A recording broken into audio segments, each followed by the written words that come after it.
వీరాంజనేయ జ్యోతిష్యాలయం హస్త సాముద్రికం, ముఖ లక్షణములు, ప్రశ్న శాస్త్రము, జాతక చక్రము, అన్ని రకాల సమస్యలు చెప్పబడును. G Nagasuresh Sharma, Shilparamam, back side, Siddiq Nagar, Madhapur, Hyderabad.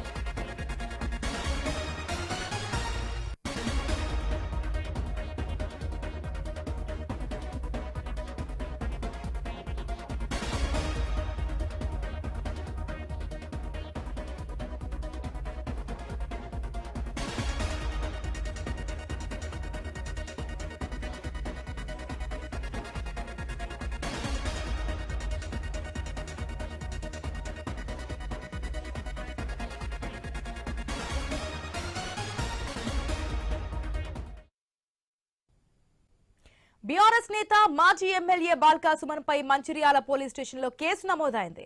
మంచిర్యాలలో జరిగిన బీఆర్ఎస్ సమావేశంలో రేవంత్ రెడ్డిపై విమర్శలు గుప్పిస్తూ ఓ సమయంలో తన కాలికి ఉన్న చెప్పును తీసి చూపించారు. చెప్పు తీసుకుని కొట్టినా తక్కువే గాని మాకు సంస్కారం అడ్డు వస్తుందని బాల్కా సుమన్ అనుచిత వ్యాఖ్యలు చేశారు.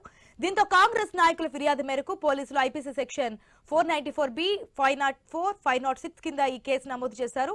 బాల్కా సుమన్ పై చర్యలు తీసుకోవాలని కాంగ్రెస్ నాయకులు తమ ఫిర్యాదులో కోరారు.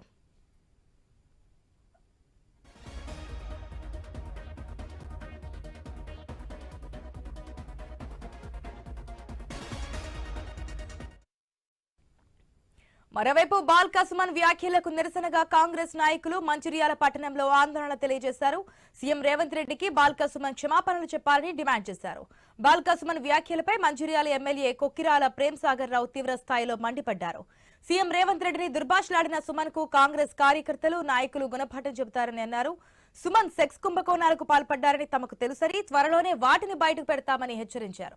బాల్కా సుమన్ వదిలే ప్రసక్తే లేదన్నారు. దీనికి సంబంధించి పూర్తి అప్డేట్స్ మా ఇన్పుట్ ఎడిటర్ శ్రీకాంత్ రెడ్డి తెలుసుకుందాం. Good morning Srikanth. మనం చూస్తున్నాం తెలంగాణ ఎలక్షన్స్ లో పార్లమెంట్ ఎలక్షన్స్ అయిపోయిన తర్వాత అధికారం చేపట్టినటువంటి అధికార పార్టీ కాంగ్రెస్ పార్టీ, ప్రతిపక్షం ఉన్నటువంటి బీఆర్ఎస్ పార్టీ, రెండు పార్టీల నాయకుల మధ్య వార్ మనం చూస్తున్నాం. అది ఒక స్థాయికి మించి వెళ్ళిందని చెప్పి నేను మనం బాల్కా సుమన్ చేసినటువంటి వ్యాఖ్యలు కానీ అక్కడ ఉన్నటువంటి తీరు కానీ మనకు తెలుస్తోంది. సో ప్రజెంట్ ఉన్నటువంటి పాలిటిక్స్ సంబంధించి ఏ విధంగా చూడొచ్చు, అదేవిధంగా బాల్కా సుమన్ సంబంధించి కాంగ్రెస్ నేతలు ఏమంటున్నారు? ఎస్ ఆశ, గుడ్ మార్నింగ్. అంటే నిజానికి అసెంబ్లీ ఎన్నికల తర్వాత పార్లమెంట్ ఎన్నికలు సమీపిస్తున్నటువంటి వేళ రెండు పార్టీల మధ్య మాటలు మాత్రం ఒక యుద్ధ వాతావరణాన్ని కల్పిస్తున్నాయని చెప్పడం ఎట్లాంటి సందేహం లేదు. ఈ మధ్య కాలంలోనే రేవంత్ రెడ్డి ముఖ్యమంత్రిగా మాట్లాడిన విషయం తెలుసు. కేసీఆర్ ను ఉద్దేశించు, కేసీఆర్ కుటుంబ సభ్యులను ఉద్దేశించి మాట్లాడినటువంటి మాటలు, ఆ మాటలు చాలా తీవ్ర రూపం దాల్చినాయి రేవంత్ రెడ్డి మాటల్ని. అయితే ఇవే మాటలు గతంలో ముఖ్యమంత్రిగా ఉన్నప్పుడు కేసీఆర్ కూడా వాడడం జరిగింది.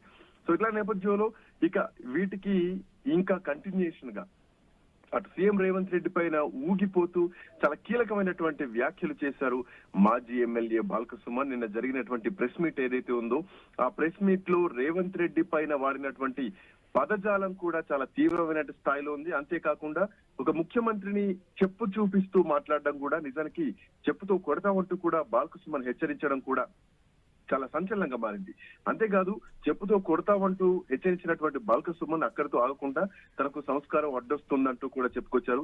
అధికారం లేకపోయినా గానీ 1,00,000 మందితో పండబెట్టి తొక్కిస్తామంటూ కూడా చాలా కీలకమైనటువంటి హెచ్చరికలు, కీలకమైనటువంటి మాటలు మాట్లాడారు. అంటే ఇంకా ఇక్కడ అటు కాంగ్రెస్ పార్టీ నాయకులు కూడా అదే స్థాయిలో స్పందిస్తున్నారు.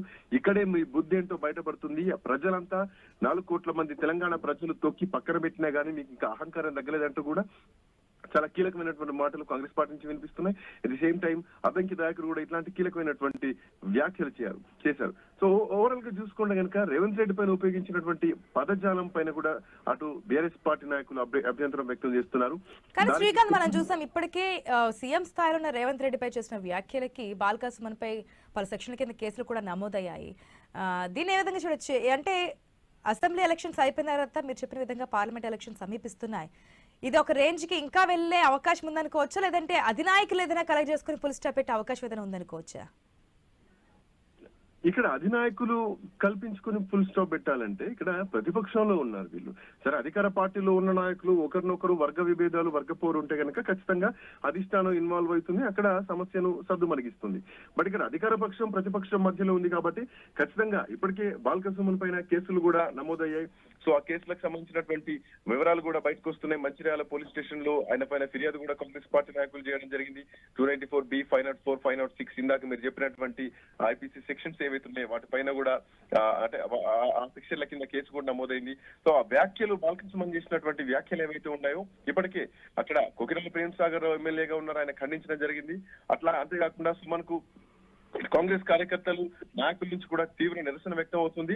మరోవైపు సుమన్ ను అరెస్టు చేసే అవకాశాలు ఉన్నాయన్నట్టు కూడా వార్తలు బలంగా వినిపిస్తున్నాయి. ఎందుకంటే ప్రతిపక్షంలో ఉన్నారు, ఒక మాజీ ఎమ్మెల్యేగా పనిచేసినటువంటి వ్యక్తి అంటే కనీసం ప్రజాస్వామ్యాన్ని పట్టించుకోకుండా ఇట్లా ముఖ్యమంత్రిని చెప్పు చూపిస్తూ మాట్లాడడం ఎంతవరకు సబబు అంటూ కూడా మాటలు వినిపిస్తున్నాయి.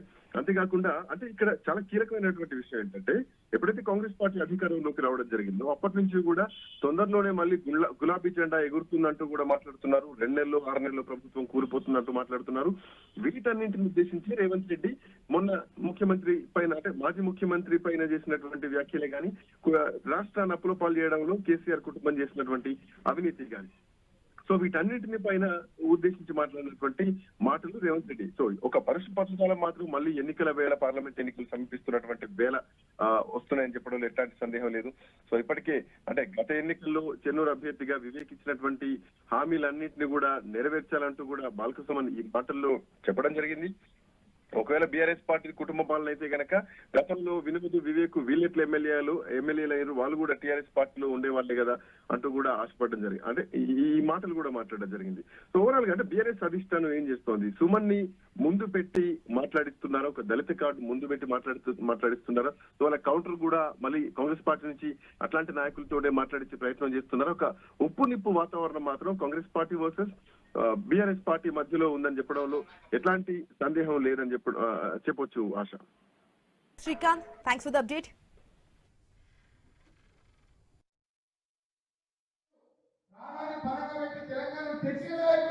పది సంవత్సరాలు తెలిసిన తెలంగాణ బ్రహ్మాండంగా అభివృద్ధి చేసిన నాయకుడు కేసీఆర్ గారిని పట్టుకొని రంగాన్ని మాట్లాడుతున్నారు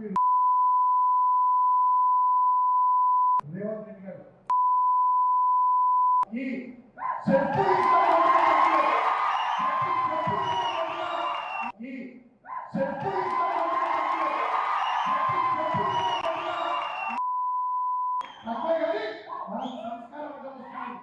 మనకు సంస్కారం అంటే వస్తుంది.